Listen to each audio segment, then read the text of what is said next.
প্রকৃতি যারা ভালোবাসে তারা অযত্নে অবহেলায় বেড়ে ওঠা গাছ কিংবা ফুল কোনোটাকেই কিন্তু অবহেলা করতে পারে না। এই যেমন আমি তাকে সারা বছর রেখে রেখে এখন তার সৌন্দর্যটা দেখতে পাচ্ছি।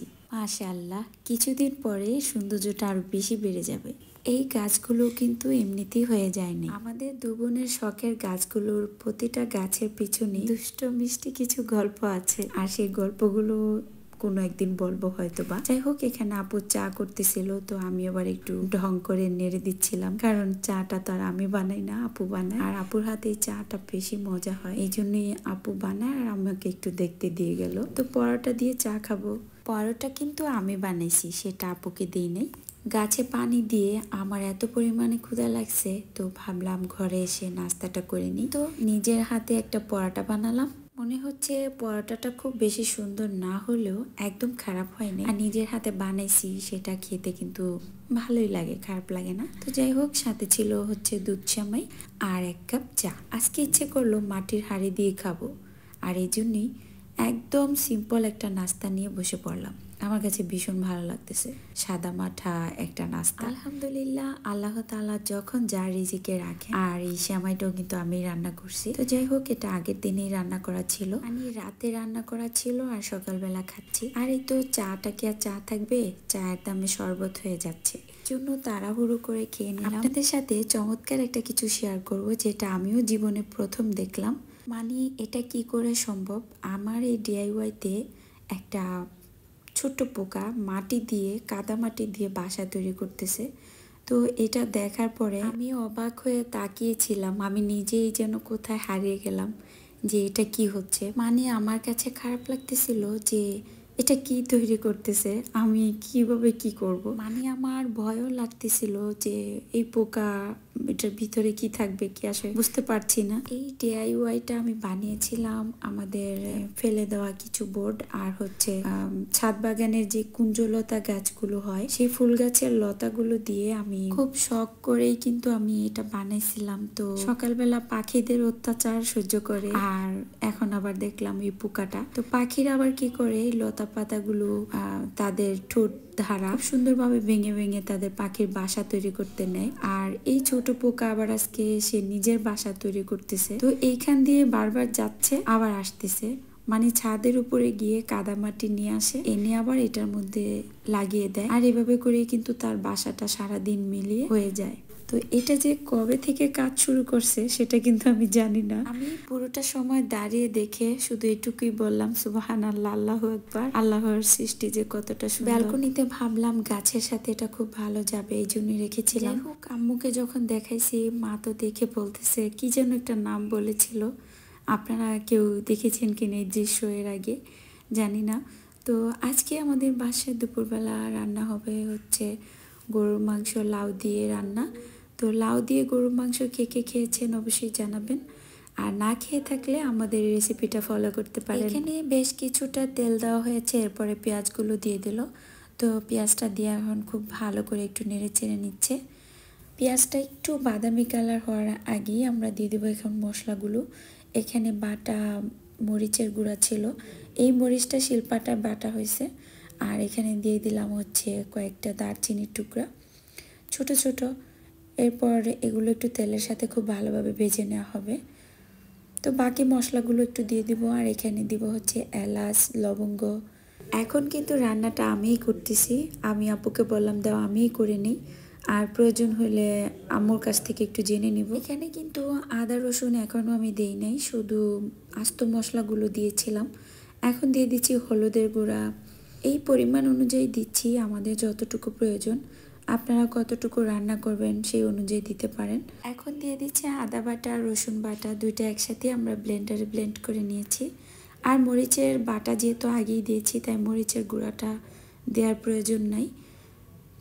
এখন আমরা সবকটা মশলা খুব ভালোভাবে একটু কষিয়ে নিব। তো আপু একটু পানি দিয়ে দিল। আর হ্যাঁ, এখন কিন্তু আপু রান্না করতেছে, আমি যেহেতু ভিডিও করতেছিলাম তাই আমার সাথে আর রান্নাটা হচ্ছে না। তো আপুকে বললাম আপু তুমি করো আর আমি ভিডিও করি। এখানে স্বাদ অনুযায়ী একটুখানি লবণ দিয়েছি, এরপর দিয়ে দিলাম কিছুটা গরম মশলার গুঁড়া, আজকে লাউ রান্নার রেসিপিটা দেখানোর কারণ হচ্ছে একটা, অনেকেই জানে না যে লাউ দিয়ে গরুর মাংস খেতে যে কতটা মজার। অনেক আগে ভিডিওর মাঝখানে আমি লাউ রান্নাটা দেখাইছিলাম, তখন কিন্তু আমাকে কেউ একজন প্রশ্ন করেছিল যে আপু লাউ দিয়ে কিভাবে খায়, আর এটা তো কখনোই খাই নাই, আর খেতে কেমন লাগে। তো আমি তখন আর ওনাকে জাস্ট বলেছিলাম যে লাউ দিয়ে খেয়ে দেখবেন, অনেক মজার হয়। তো উনি বলছিল যে হ্যাঁ ট্রাই করব। তো এরপর আমি আপুকে এটা বলার পর আপু বলল যে হতেই পারে, কারণ অনেক জেলায় অনেকভাবে খায়। আমরা তো ছোটোবেলা থেকে আম্মু দেখেছি মাঝে মধ্যেই রান্না করে, লাউ আলু দুইটা দিয়েও রান্না করে অনেক সময়। এখানে কিছুটা তেজপাতা দিয়ে দিলাম, দিতে ভুলে গিয়েছিলাম, তাই এই সময়টা দিয়েছি, এটাও কোনো ব্যাপার না। তো লাউ দিয়ে যারা রান্না করে খান নাই, আশা করি আজকের রেসিপিটি দেখার পরে আপনারা একবার হলো খেয়ে দেখবেন, এটা যে কতটা মজার হয়। আপনি একবার খেলে বারবারই খেতে ইচ্ছে করবে। এখন আমরা মাংসটাকে একটু কষানোর জন্য কিছুক্ষণ এভাবে রেখে দেব। আর লাউটা কিন্তু এখন দেওয়া যাবে না, আমরা এটা আরও পরে দিব। তো প্রথমে মাংসটাকে খুব ভালো করে সিদ্ধ করে নিতে হবে। এখানে জয়ত্রী জয়ফল এগুলোর কয়েকটা টুকরা দিলাম, খুব বেশি না, অল্পই দিয়েছি। এগুলো জয়ফলের এক টুকরা, ছোট্ট একটা টুকরা, আর স্টার মশলার 2টা পাপড়ি, আর সাথে ছিল জয়ত্রীর একটা পাপড়ি, ঠিক এরকমটাই দিয়েছি। মশলাগুলো দিচ্ছি আর আমরা বারবারই এটা কষায় নিচ্ছি। আর এখানে কিন্তু চাইলে আপনারা জয়ত্রী জয়ফল বা স্টার মশলাটাকে স্কিপ করতে পারবে, শুধু ওই মশলাটুকু দিয়েও কিন্তু ভালোই লাগবে। এই গরুর মাংসতে কিন্তু একটা দিব না, শুধু লাউ দিলে কি হবে, আমি তো একটু আলু প্রেমী, তাই আমার একটু আলু তো দিতেই হবে। অনেকেই ভাবতে পারেন আলু আবার লাউ দুইটাই কেমন লাগবে, দুইটাই একদম খেতে অসাধারণ লাগবে, কোনোটাই খারাপ লাগবে না। এখানে দেখতে পাচ্ছেন আমরা কতটুকু লাউ নিয়েছি। লাউটা দিলে কিন্তু দেখতে অনেকটুকু দেখালেও পরে কিন্তু এগুলো কমে একদম অল্প একটু হয়ে যাবে। আর প্রথমেই আমরা আলুটা দিয়ে ভালো করে একটু কষায় নিছি, যেহেতু আলুটা সিদ্ধ হতে একটু সময় লাগে, আর লাউ কিন্তু সিদ্ধ হতে বেশি একটা সময় লাগে না। তো এই জন্যে লাউটা দিয়ে কিছুক্ষণ একটু এভাবে রেখেই আমরা এখানে কিছুটা গরম পানি দিয়ে দিব।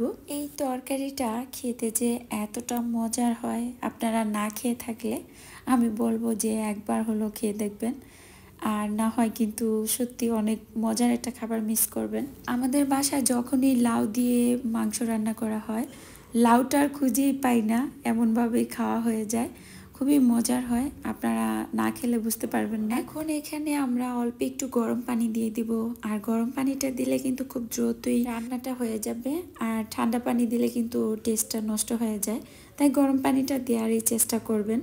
তো এখন আমরা নেড়ে চেড়ে এটাকে জাস্ট কিছুক্ষণ রান্না হতে দেব। তো আমার মনে হচ্ছিল যে কড়াইতে হচ্ছে না, বেশ অনেকটুকু হয়ে গেছে, মাংস একটু বেশি ছিল, আর আলু আর লাউর পরিমাণটা খুব বেশি ছিল না। এগুলো রান্না হলে সিদ্ধ হওয়ার পরে কিন্তু খুঁজেই পাওয়া যায় না। এরপরে আমরা এটাকে চেঞ্জ করে দিলাম, এই তো আরেকটা বড় কড়াইতে দিয়ে দিলাম, আর উপর থেকে কিছুটা ধনিয়া পাতা দিয়ে দিলাম। রান্নাটা কিন্তু প্রায় শেষের দিকে। আজকে বাসায় ওই ধনিয়া পাতাটা ছিল না, এটা ছিল, তাই এখান থেকেই দিয়ে দিলাম। আর এখন কিন্তু তরকারিটা প্রায় রান্না হয়ে গেছে, আর এটা যে খেতে কি দারুণ হয়েছে। তো রান্নাটা হয়ে গেছে, এখন আপু একটা বাটিতে বেড়ে নিচ্ছিল ভাইয়াদের বা আম্মু খেতে বসবে এই জন্য। আমাদের মতো লাউ দিয়ে গরুর মাংস আর কে খেয়েছিলেন সেটা অবশ্যই জানাবেন, আপনাদের কাছে এটা কি পছন্দ কিনা, আর যারা খাননি তারাও জানাবেন।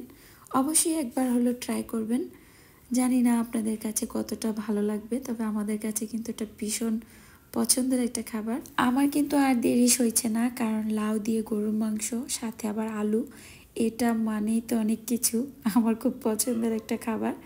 এই জন্য আমি খুব তাড়াহুড়ো করে প্লেট নিয়ে চলে আসলাম। আর এই তো লাউটা কিন্তু খুব বেশি গলে যায় নাই, ঠিক এরকম অবস্থায় কিন্তু রান্নাটা করতে হবে, একদম গলে গেলে কিন্তু আবার লাউ খুঁজেই পাওয়া যাবে না। সব কিছু মিলিয়ে অনেক বেশি ভালো লাগতেছিল। আলহামদুলিল্লাহ, আল্লাহর কাছে অনেক অনেক শুক্রিয়া। আল্লাহর দেয়া প্রতিটা নিয়ামতের এভাবে শুক্রিয়া আদায় করতে আমার ভীষণ ভালো লাগে। আর আজকের মতো বিদায় নিব, সবাই ভালো থাকবেন, আল্লাহ হাফেজ, আসসালামু আলাইকুম।